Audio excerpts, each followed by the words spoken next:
देख रहे हैं सुदर्शन न्यूज। नमस्कार, आप देख रहे हैं सुदर्शन न्यूज। मैं हूं आपके साथ ज्योति यादव। चलिए बुलेटिन की शुरुआत करेंगे उत्तराखंड की खबरों के साथ। मुख्यमंत्री पुष्कर सिंह धामी ने केदार घाटी में 31 जुलाई को आपदा के कारण हुए नुकसान का जायजा लिया और साथ ही साथ आपको बताते चले कि अधिकारियों को जल्द से जल्द जनजीवन सामान्य बनाने के निर्देश भी दिए थे और क्षतिग्रस्त राष्ट्रीय राजमार्ग और अवरुद्ध हुए पैदल यात्रा मार्ग को तत्परता से दुरुस्त करने के निर्देश दिए। अधिशासी अभियंता राष्ट्रीय राजमार्ग निर्भया सिंह ने अवगत कराया कि मुख्यमंत्री और जिलाधिकारी द्वारा दिए गए निर्देशों के क्रम में सोनप्रयाग और गौरी कुंड के बीच जो 1.5 मीटर राष्ट्रीय राजमार्ग क्षतिग्रस्त हो गया था, जिसे खोलने के लिए पोकलैंड मशीन के माध्यम से राष्ट्रीय राजमार्ग खोलने के लिए कार्य जो है वो शुरू कर दिया गया है और इसके साथ ही सोनप्रयाग पुल के पास जो सड़क क्षतिग्रस्त हो गई थी उसका दोबारा निर्माण कार्य भी जो है वो शुरू कर दिया गया है। अधिशासी अभियंता डीडीएमए विनय ने अवगत करवाया है कि केदारनाथ पैदल मार्ग कई स्थानों से क्षतिग्रस्त हो गया है और लगभग 15 स्थान ऐसे हैं जहां पैदल सड़क मार्ग पूर्ण रूप से क्षतिग्रस्त हो गए हैं। उन्होंने ये भी कहा कि मजदूरों द्वारा क्षतिग्रस्त केदारनाथ पैदल मार्ग यात्रा को खोलने के लिए कार्य जो है वो गति से यहाँ पर किया जा रहा है, लेकिन मौसम के साथ ना देने के कारण मजदूरों की समीक्षा और उनकी जो सुरक्षा के दृष्टिगत कार्य जो है वो निरंतर यहाँ पर किया जा रहा है।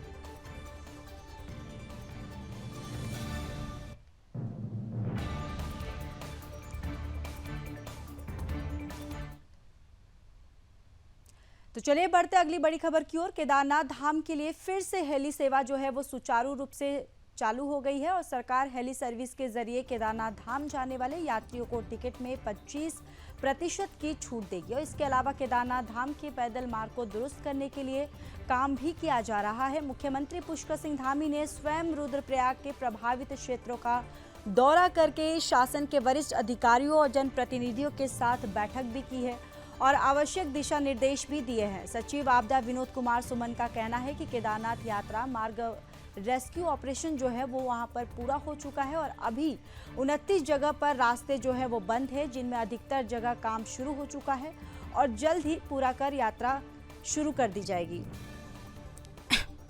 बता दें कि मौसम के अलर्ट को देखते हुए कई श्रद्धालुओं को सुरक्षित जगह पर रोक दिया गया था, जिस वजह से बड़ी जनहानि नहीं हुई है। अगले 10 दिनों के भीतर ही पैदल यात्रा मार्ग भी शुरू कर दिया जाएगा। तो उत्तराखंड से ये पूरी खबर है, जहां हेली के माध्यम से केदारनाथ यात्रा के जो सुचारू रूप से जो बाधाएं आ रही थी उसको फिर से शुरू कर दिया गया है। और आपको ये भी जानकारी देते चले कि टिकट में 25% की यहाँ पर छूट रहेगी और पैदल मार्ग को जल्द दुरुस्त किया जाएगा। दुरुस्तीकरण जल्द ही यहाँ पर पूरा करके यात्रा फिर से शुरू की जाएगी।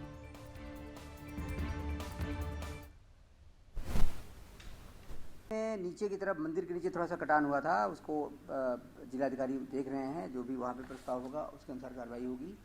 और उसके अलावा फिर जो है गंगोत्री जी में थोड़ा सा नदी के किनारे जो सीढ़ियाँ बनाई गई थी उसमें थोड़ी सी क्षति की सूचना है, उसको दिखवा रहे हैं। जिलाधिकारी से कहा गया है उसको ठीक कराने के लिए और मैं समझता हूँ जल्दी उसमें भी काम शुरू हो जाएगा। चारधाम यात्रा मार्ग में पूरा मार्ग खुले हुए हैं और केदारनाथ जी का यात्रा भी बाई एयर शुरू हो गई है, तो इसमें चारधाम पूरी तरह खुला हुआ है। मैं इतना कहना चाहूँगा लोगों से जो भी यात्रा करने जा रहे हैं कि जब भी बरसात हो रही हो उसमें रोक लें, बरसात रुकने का इंतजार करें। जब बरसात रुक जाए तब यात्रा करें तो सेफ रहेगा। किसी प्रकार से वर्षा के दौरान यात्रा करना बहुत सुरक्षित नहीं होता है। बिल्कुल अलर्ट किया जाता है, रोका जाता है। केदारनाथ जी में जो आपदा आई, जब यात्रियों को रोका गया, उससे काफ़ी ज़िंदगी बचाने में सफल रहे हम लोग। अगर हम नहीं रोकते तो बहुत सारे लोग की डेथ हो सकती थी। जो ही बरसात हुई, पत्थर गिरने की सूचना मिली, हमारे यात्रा मजिस्ट्रेट लगे हैं, यात्रा के जो ड्यूटी में लोग हैं और पुलिस और एनडीआरएफ एसडीआरएफ के लोग हैं, सब ने यात्रियों को रोका और सुरक्षित स्थान पर पहुंचाया। उससे जनहानि से पूरी तरह बच पाए हम पूरे यात्रा मार्ग में। केदारनाथ में आई आपदा में फंसे यात्रियों का रेस्क्यू कर लिया गया है। बीजेपी ने प्रदेश के 4 जिलों रुद्रप्रयाग, टिहरी, उत्तरकाशी और अल्मोड़ा में आपदा से हुई क्षति का आकलन करने के लिए 4 कमेटियां भी बनाई है। इसी को लेकर बीजेपी प्रदेश मीडिया प्रभारी मनवीर चौहान ने कहा कि बीजेपी प्रदेश अध्यक्ष महेंद्र भट्ट ने नेतृत्व में आपको लेकर उच्च स्तरीय कमेटी का गठन किया गया है। उत्तराखंड के अलग अलग जिलों के लिए अलग अलग कमेटी जो है वो बनाई गई है। साथ ही कमेटी के लिए जो लोग हैं उनको ग्राउंड पर यहाँ पर रखा गया है। और साथ ही साथ आपको ये भी जानकारी देते चले कि उत्तराखंड के अलग अलग जिलों के लिए अलग अलग यहाँ पर कमेटी जो है वो बनाई गई है और साथ ही कमेटी के लोग जो है वो ग्राउंड जीरो पर जाकर वहाँ का जायजा लेंगे, आपदा से कितना नुकसान हुआ है। और आपदा वाले क्षेत्र में बीजेपी के वरिष्ठ नेता भी यहाँ पहुँच चुके हैं। तो केदारनाथ आपदा में फंसे यात्रियों का जो रेस्क्यू है वो पूरा हो चुका है और क्षति का आकलन यहाँ पर जो कमेटी गठित की गई है वो कितनी क्षति हुई है इसका जो आकलन है वो कमेटी करेगी। और बीजेपी की 4 कमेटियां जो हैं अलग अलग जिलों के लिए बना दी गई हैं और कमेटी जो है वो ग्राउंड जीरो पर जाकर स्थिति का जायजा लेगी।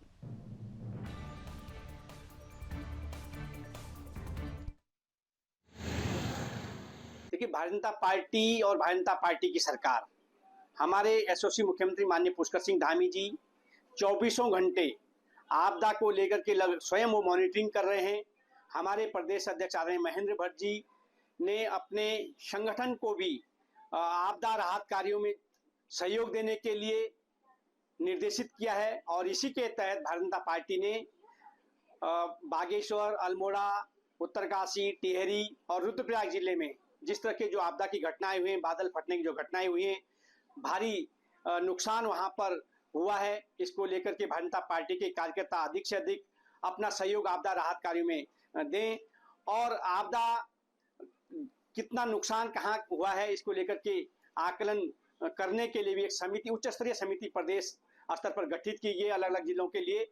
और ये समिति वहाँ ग्राउंड जीरो पर जाकर के आपदा स्थल पर कहाँ पर क्या नुकसान हुआ है उसका आकलन करेगी। साथ ही भविष्य में ऐसे स्थान जहां पर आपदा की स्थिति बन सकती है, ऐसे स्थानों को चिन्हित करके सरकार और संगठन को अवगत कराएंगे, जिससे भविष्य में आपदा से होने वाले नुकसान से बचा जा सके। उत्तराखंड में प्रस्तावित 38वें राष्ट्रीय खेलों का आयोजन 7 स्थानों पर किया जाएगा। इनमें देहरादून, ऋषिकेश, हरिद्वार, हल्द्वानी, नैनीताल, रुद्रपुर और गुलरभोज शामिल है। और अभी कितने खेल शामिल किए जाएंगे ये क्लियर अभी नहीं हो पाया है। इसको लेकर कार्यवाही जो है वो जारी है। राष्ट्रीय खेलों का आयोजन किस तिथि से होगा, किसको भारतीय ओलंपिक संघ ने तय नहीं किया है। अपर सचिव खेल सोनकर ने कहा है कि ओलंपिक खेलों के चलते अभी जो तारीख का ऐलान नहीं हो पाया है, भारतीय ओलंपिक संघ जल्द ही इसका ऐलान कर देगा। उन्होंने कहा कि उत्तराखंड मेजबान प्रदेश है और उत्तराखंड सभी खेलों में प्रतिनिधित्व करेगा। राष्ट्रीय खेलों के लिए पूरी तरह से उत्तराखंड जो है वो तैयार है और सभी व्यवस्थाओं को अंतिम रूप जो है वो दिया जाएगा। तो उत्तराखंड में 38वें राष्ट्रीय खेलों की जो तैयारी है वो लगातार जारी है और 7 स्थानों पर 38वें राष्ट्रीय खेलों का आयोजन किया जाएगा। सभी खेलों में प्रतिनिधित्व उत्तराखंड जो है वो करने वाला है। यहाँ पर जो खेल आयोजन किया जाएगा, यहाँ पर उत्तराखंड जो है ये मेजबानी करेगा। मान्यता प्राप्त है वो तो रहेंगे। खेल गांव बनाने का प्रस्ताव पहले ही खारिज हो चुका था कि गांव बनाने का कोई फ़ायदा नहीं। हम जो हमारे एग्जिस्टिंग जो होटल फैसिलिटीज़ हैं हम उन्हीं के साथ जाएंगे, क्योंकि खेल गांव बनाने में बहुत पैसा खर्च होता है और बाद में उसका यूटिलाइजेशन उतने अच्छे तरीके से हो नहीं पाता है। दूसरी चीज़ रही कि देरी क्यों हो रही है, तो देरी उस संबंध में ऐसी कोई देरी नहीं है। पहले थोड़ा सा आचार संहिता की वजह से चीज़ें रहीं, हम टेंडर्स वगैरह एग्जीक्यूट नहीं कर पाए, जो आज की डेट में हम एग्जीक्यूट कर रहे हैं। बाकी थोड़ा सा पेरिस ओलंपिक की वजह से थोड़ा सा एक डेट आने में देरी हो रही है, क्योंकि भारतीय ओलंपिक संघ के जितने भी पदाधिकारी हैं, जितने भी एग्जीक्यूटिव मेंबर्स हैं, वो सब पेरिस में ही हैं। तो संभवतः उम्मीद है कि वहाँ से आने के बाद तुरंत ही डेट का अनाउंसमेंट हो जाएगा। तो चलिए खबरों में अब बात कर लेते हैं मसूरी की। मसूरी एमपीजी कॉलेज में जमकर विरोध प्रदर्शन किया गया। छात्र संघ ने प्रधानाचार्य डॉक्टर अनिल कुमार चौहान से मिलने के बाद छात्र संघ ने जमकर विरोध किया है। विरोध प्रदर्शन कर छात्रों ने कॉलेज परिसर के हाल में खड़ी गाड़ियों को भी हटाए जाने की मांग की गई है। मसूरी छात्र संघ के सदस्य छात्र संघ अध्यक्ष मोहन शाही के नेतृत्व में प्रधानाचार्य अनिल चौहान से मिले और उनसे उनके द्वारा मिलने का समय का बोर्ड हटाए जाने की मांग का जमकर विरोध किया। छात्र संघ अध्यक्ष मोहन शाही और छात्र नेता आशुतोष जोशी ने कहा कि प्राचार्य और शिक्षकों को कॉलेज में सुबह 10 बजे से लेकर शाम 5 बजे तक कॉलेज में ड्यूटी जो है वो करनी है, तो फिर प्राचार्य द्वारा उनके मिलने का समय जो है वो निर्धारित क्यों किया जा रहा है।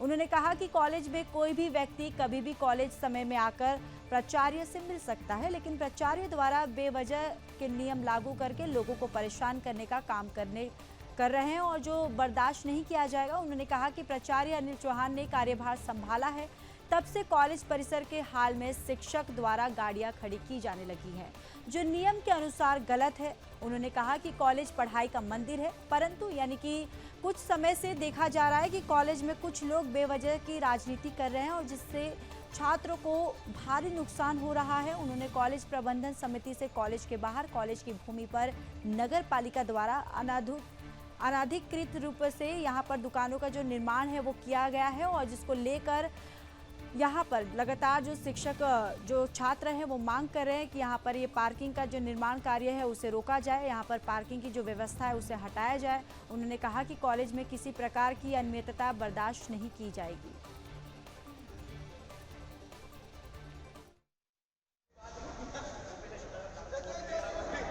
बोर्ड का हम पुनः तरीके से विरोध कर रहे हैं, क्योंकि छात्र यहाँ जब सुबह से आ रहे हैं तो प्रिंसिपल का भी यह कार्य है कि यहाँ अपना समय छात्रों को दे। यहाँ सिर्फ 12 से 2 बजे का बोर्ड दे रखा है, जो कि हम सब ने देखा है, पर हम इसका विरोध कर रहे हैं कि अगर प्रिंसिपल 10 बजे से आ रहा है तो उनका कार्य है कि 10 से 5 बजे तक जितने समय की उनकी ड्यूटी है उतने समय वो अपने छात्रों को दे। ऐसे में पार्किंग भी बना दी गई है टीचरों द्वारा। जी, हमने बहुत बोला था। कुछ समय पहले यहाँ ऐसा हुआ कि एक छात्र ने अपनी बाइक पार्क करी है और यहाँ किसी टीचर ने बाइक निकालते टाइम उस बाइक का स्टैंड तोड़ दिया है।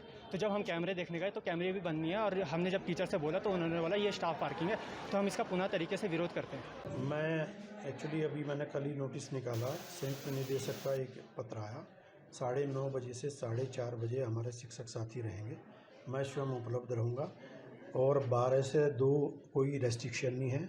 आज सुबह भी और दोपहर बाद भी जो अटेंडेंट लोग आए, गार्जियन आए, हम उनको हर टाइम अटेंड करते हैं। टाइम की ऐसी कोई रिस्ट्रिक्शन नहीं है। ये एकेडमिक इंस्टीट्यूशन है। एकेडमिक इंस्टीट्यूशन में अगर क्लास चलता है, हो सकता है मैं भी क्लास में हूँ, तो इसलिए टाइमिंग्स का प्रोविज़न है। पर आप ये मानते हैं कि जब सूचना पट लग जाता है तो आदमी तो उसी को देखेगा ना? आप ऐसा सूचना को, जो यहाँ का क्राउड है, जो यहाँ की गैदरिंग है, जो यहाँ की सराउंडिंग है, वो सूचना को कोई नहीं पढ़ता। वो सुबह भी मेरे पास में 2 गार्जियन आए, उनको हमने अटेंड किया और हमने यूनिवर्सिटी के लिंक को बताया कि इस लिंक पे आप रजिस्टर्ड कर दीजिए। उनका नाम भी हमने लिखा है, मैं आपको नाम भी दिखा सकता हूँ।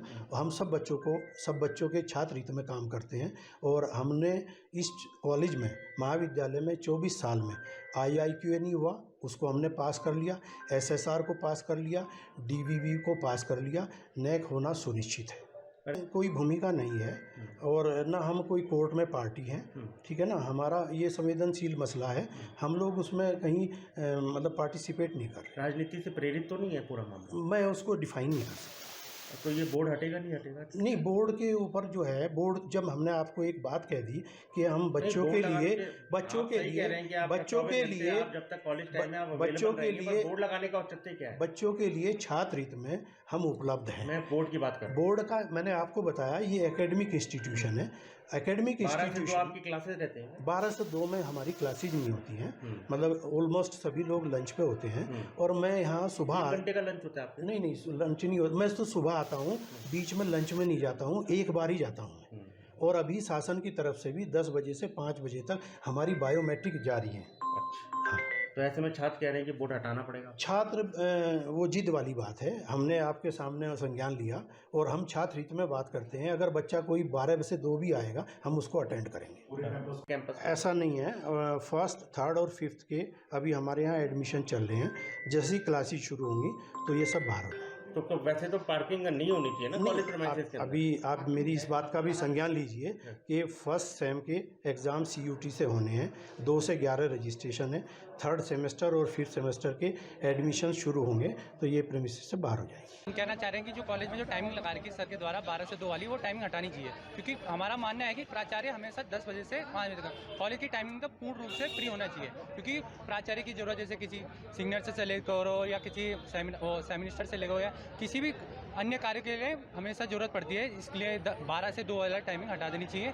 और कॉलेज के अंदर जो टीचरों के द्वारा जो ये पार्किंग लगाई गई है, क्योंकि बरसात का मौसम था, हम चाह रहे थे कि बरसात के टाइम पे दिक्कत हो जाती है, तो क्योंकि ये जैसे कभी चालान कट जाता है, इसलिए हमने उस टाइम कुछ नहीं बोला। अब बरसात खत्म होने जा रहा है तो हम चाह रहे हैं कि पार्किंग पूरी तरह से हटा दी जाए और ये पूरा हॉल खाली कर दिया जाए। हम कहना चाह रहे हैं कि जो पार्किंग हमारे कॉलेज से ऐसी 50 मीटर की दूरी पर है, ये पार्किंग जितने भी टीचर हैं या कॉलेज के जो भी वो बच्चे लगाते हैं, स्टाफ लगाते हैं, ये सब पार्किंग में लगाएं। कॉलेज का जो हॉल है पूरा तरह से खाली होना चाहिए।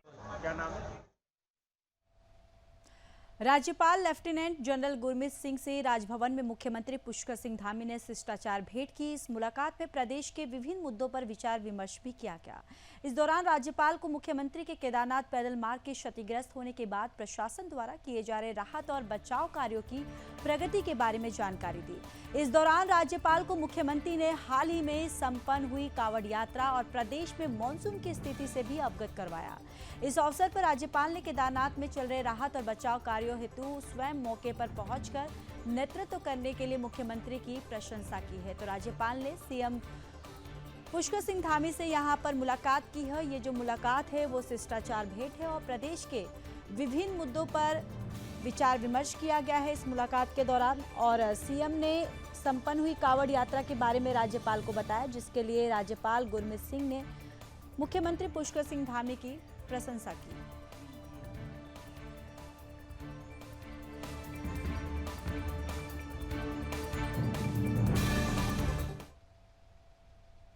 मुख्यमंत्री पुष्कर सिंह धामी से मंगलवार को मुख्यमंत्री आवास में जनरल अंदिया सोनगुप्ता, जीओसी इन और सी सेंट्रल कमांड ने भेंट की है। उन्होंने राज्य से संबंधित सेना से जुड़े विभिन्न विषयों पर मुख्यमंत्री से चर्चा की है।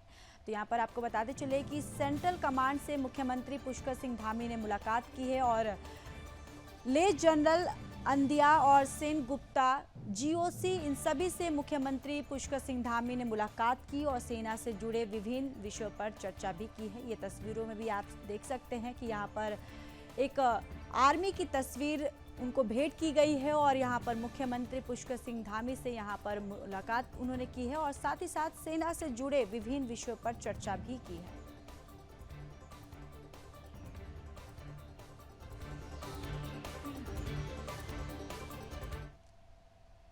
उत्तराखंड के उत्तर प्रदेश से अलग होने के बाद परिसंपत्तियों के बंटवारे से संबंधित बातों को लेकर वित्त मंत्री डॉक्टर प्रेमचंद अग्रवाल ने पुनर्गठन विभाग की विधानसभा भवन में समीक्षा बैठक की, जिसको लेकर उन्होंने कहा कि कुछ परिसंपत्तियों ने जिनमें वन विकास निगम के 99 करोड़ उत्तर प्रदेश की ओर से दिए जाने थे, उसमें 2017 तक ब्याज लगाकर 563 करोड़ हो चुका है जो राज्य को मिलना है, क्योंकि उत्तर प्रदेश सरकार की ओर से इस संपत्ति पर इनकम टैक्स कटौती की जा चुकी है। तो इससे यह स्पष्ट है कि वो पैसा हमारे राज्य का है जो हमें मिलना जरूरी है। उन्होंने कहा कि इसके निस्तारण के लिए हर स्तर पर जो भी संभव कदम हो वो उठाया जाए। तो वित्त मंत्री ने विधानसभा भवन में यहां समीक्षा बैठक की है और परिसंपत्तियों के बंटवारे पर पुनर्गठन विभाग की बैठक की गई है। बैठक में कई मुद्दों पर विचार विमर्श किया है और साथ ही साथ उत्तराखंड उत्तर प्रदेश अलग होने के बाद जो संपत्ति का वितरण होना है उस पे भी यहाँ पर विचार विमर्श किया गया है और निस्तारण पर हर संभव कदम उठाए जाने के लिए यहाँ पर जो वित्त मंत्री हैं उनके द्वारा निर्देश दिया गया है।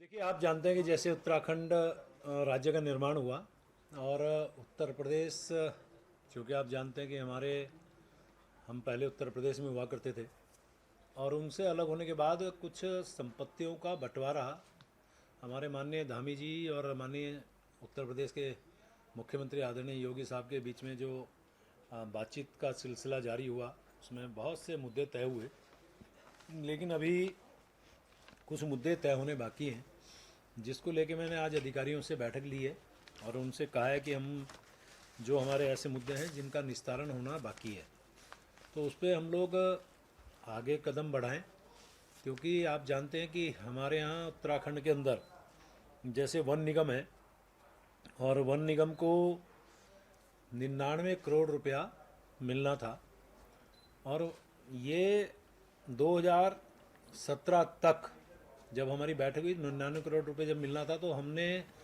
उसके अगेंस्ट जो हमारा ब्याज बनता है उसको जोड़ते हुए हमें 464 करोड़ रुपए और मिलना था, यानी कि हमें मिलना था 563 करोड़। अब ये हमारी तरफ से इसकी कार्रवाई हो, आगे हम लोग बढ़ें, कॉरेस्पॉन्डेंस करें, अधिकारियों के साथ चर्चा वार्ता करें कि वो पैसा हमें कैसे उत्तर प्रदेश से मिले, क्योंकि उसके बाद ये जो मैंने 2017 की बात बताई और 2024 तक की भी बात करें तो उसमें थोड़ा और ब्याज बढ़ेगा, तो ये जो राशि है ये बढ़ सकती है। तो मैंने वन निगम के जो अधिकारी हैं उनसे कहा है कि इसके लिए तुरंत वो पत्राचार करें। हालांकि उन्होंने बीच में ही पत्राचार किया है, लेकिन और उच्च स्तर पे हम लोग उत्तर प्रदेश से हम बातचीत करें ताकि हमें ये मसला हमारा हल हो सके।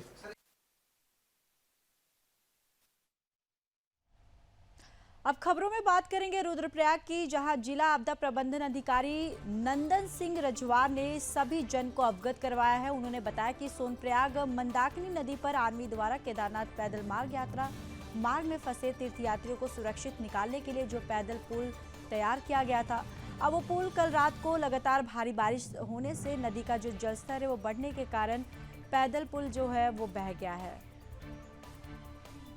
तो ये रुद्रप्रयाग से ये खबर है, जहां पर तीर्थयात्रियों के फंसे होने की जो खबर सामने आई थी और तीर्थयात्रियों को निकालने का जो पैदल पुल था वो बह गया है और आर्मी ने केदारनाथ पैदल यात्रा मार्ग में ये जो पुल है वो बनाया था। ये तस्वीरों में भी आप देख सकते हैं कि किस तरीके से ये जो पुल है ये बह गया है और भारी बारिश से नदी का जो जलस्तर है वो बढ़ गया है। और लगातार यहाँ पर उत्तराखंड में जो बारिश की वजह से जो जनजीवन जो है वो अस्त व्यस्त हो गया है। लगातार यहाँ पर बारिश की वजह से जो लोगों की जो रोज़मर्रा की ज़िंदगी है उस पर भी प्रभावित हुई है और अब यहाँ पर ये जो नदी है ये भी उफान पर है और भारी बारिश की वजह से नदी का जो जलस्तर है वो बढ़ गया है, जिससे ये जो पुल बनाया गया था ये पुल पूरी तरह से धराशायी हो गया है, जिसके बाद जो तीर्थयात्री है उनके आवाजाही में काफ़ी परेशानियों का सामना करना पड़ रहा है और फंसे जो तीर्थयात्री जो है काफ़ी यहाँ पर जो फंसे हुए हैं उनको निकालने के लिए दरअसल ये जो पुल का निर्माण किया गया था, लेकिन नदी के उफान की वजह से ये जो पुल है ये पूरी तरह से धराशायी हो गया, जिस वजह से जो तीर्थयात्री है अभी भी वो फंसे हुए हैं। और यहाँ आर्मी ने केदारनाथ मार्ग यात्रा के लिए दरअसल ये पुल का जो निर्माण है, माफ़ कीजिएगा, ये पुल का जो निर्माण है वो कराया था और जिसके बाद अब ये पुल जो है ये पूरी तरह से धराशायी हो गया है और लगातार यहाँ पर जो तीर्थयात्री हैं वो फंसे हुए हैं, उनको यहाँ पर निकालने की जो कवायद है वो भी जारी है।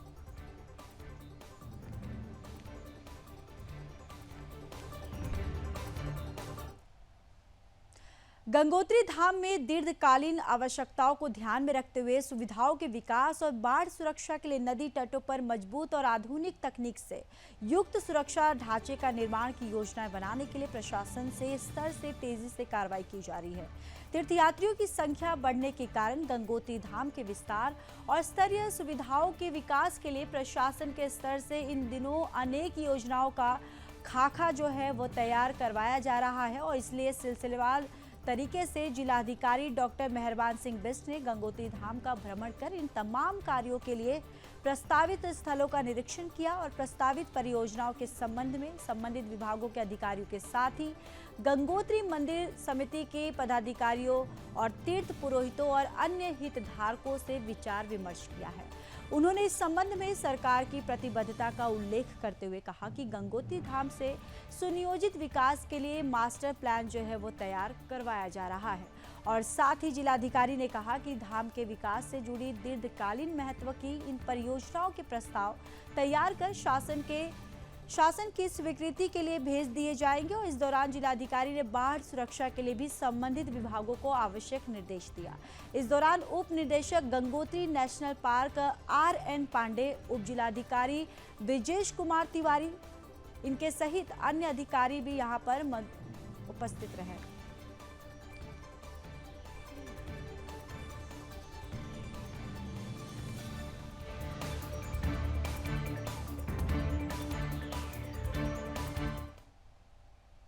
लालकुआं तराई पूर्वी वन प्रभाग हल्द्वानी डिवीजन की रंसाली रेंज में वन अफसरों की कोताही के कारण धड़ल्ले से हरे भरे बेशकीमती सागौन के पेड़ों की धुआंधार कटाई जारी है। बेखबर वन महकमा और वन माफियाओं पर शिकंजा कसने में नाकाम साबित हो रहा है और जिसके चलते वन माफिया बेखौफ होकर सागौन के पेड़ों को काटने में लगे हुए हैं। लेकिन हैरानी की बात तो यह है कि वन महकमा जो है वो तस्करों पर आदेश के बाद भी कार्रवाई के नाम पर चुप्पी साधे हुए हैं और अधिकारियों की कार्रवाई महज कागजों तक ही सीमित है, जबकि जंगलों में पेड़ों की टहनी का अंबार है। इधर बीते दिनों रंसाली रेंज में हुई खैर के पेड़ों की अवैध कटाई और उनकी तस्करी के मामले में सूबे के प्रमुख वन संरक्षक डॉक्टर धनंजय मोहन भी मौन रहे और उन्होंने रंसाली रेंज में खैर के पेड़ों की धुआंधार कटाई पर मीडियाकर्मी द्वारा पूछे गए अब तक की कार्रवाई के सवाल पर उन्होंने चुप्पी साध ली और कैमरा देखकर गाड़ी में बैठकर तुरंत भागते हुए नजर आए, जबकि उनके द्वारा सूबे में पर्यावरण संरक्षण के लिए पौधारोपण पर जोर दिया जा रहा है और प्रमुख वन संरक्षण की इस चुप्पी से साफ हो गया है कि जो मुखिया है वनों में हो रही लकड़ी की तस्करी को रोकने के लिए बिल्कुल गंभीर दिखाई नहीं दे रहे हैं और जिसके चलते माफियाओं का मनोबल जो है वो 7वें आसमान पर है और पेड़ों की अवैध कटाई जो है वो जारी है। फिलहाल ये मामला जो है क्षेत्र में चर्चा का विषय बना हुआ है।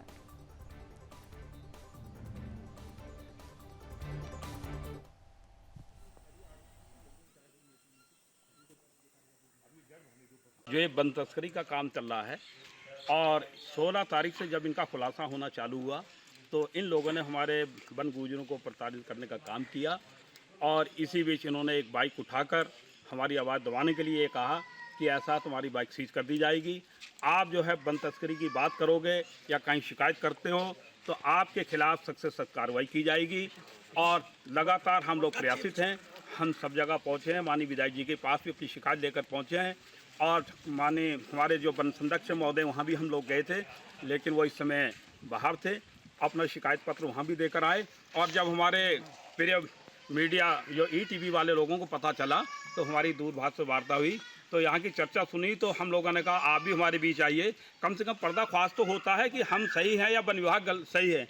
और मौके से जब हमारे साथ वन गुजरों के अनुरोध पर हमारे जो मीडिया लोग हैं सभी लोग आए और मौके की घटना का जब इन्होंने जायज़ा किया, मौके से खूट देखे और JCB के द्वारा जो पेड़ गिराए गए हैं वो सारे निशान इन्होंने चेक किए।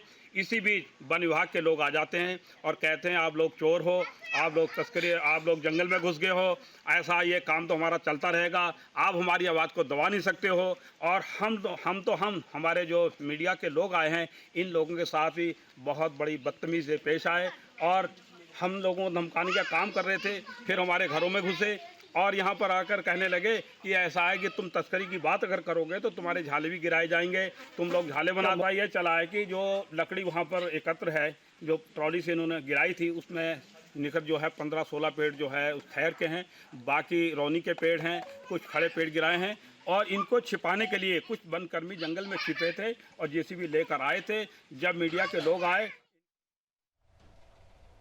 उत्तराखंड के बुलेटिन में फिलहाल के लिए बस इतना ही। बाकी देश और दुनिया की तमाम बड़ी खबरों के लिए देखते रहिए सुदर्शन न्यूज। जय हिंद।